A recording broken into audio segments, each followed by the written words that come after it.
अंकुर मलिक जी। राधे राधे। महाराज जी, अपने मन को किसी भी कठिन स्थिति में शांत कैसे रखा जा सकता है, कृपया मार्गदर्शन। विवेक, जो बुद्धि पर भी शासन कर सकता है उसका नाम विवेक है। विवेक के द्वारा बुद्धि युक्त होती है तो मन को शासित कर लेती है, मन को अधीन कर लेती है। नहीं तो जैसे हमारे सुना कि ये नहीं करना चाहिए, मन प्रेरणा कर रहा है और हम कर बैठे, तो इसका मतलब बुद्धि निर्णय ठीक नहीं कर पाई। क्यों? क्योंकि उसमें विवेक नहीं है। और विवेक प्राप्त होता है सत्संग से, शास्त्र स्वाध्याय से, भगवान की भक्ति से। बिना विवेक के शासन नहीं कर सकते। मन बहुत बड़ा तूफान है, वो जब अपने रंग में आता है तो किसी को नहीं बख्शता है, वो करवा ही बैठता है जो उसे करवाना होता है।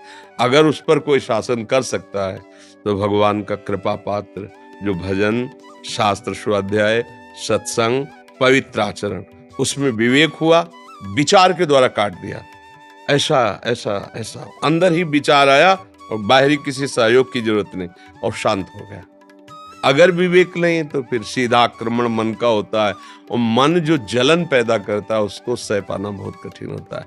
बाहर का आप डंडा बर्दाश्त कर सकते हैं, मन का डंडा नहीं। वो जब मारता है तो बड़े बड़े बलवानों को व्याकुल कर देता है, और मन को जो दबा सके उसका नाम विवेक है, बुद्धि नहीं।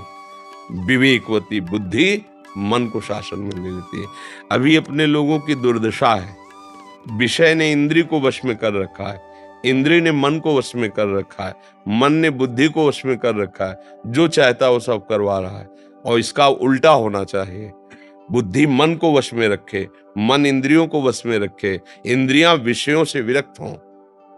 हम ऐसा कोई दृश्य देखा, कोई भोग देखा, मतवाले हो गए, तो हमारा पूरा सिस्टम उल्टा है, नष्ट होने वाले मार्ग में जा रहा है।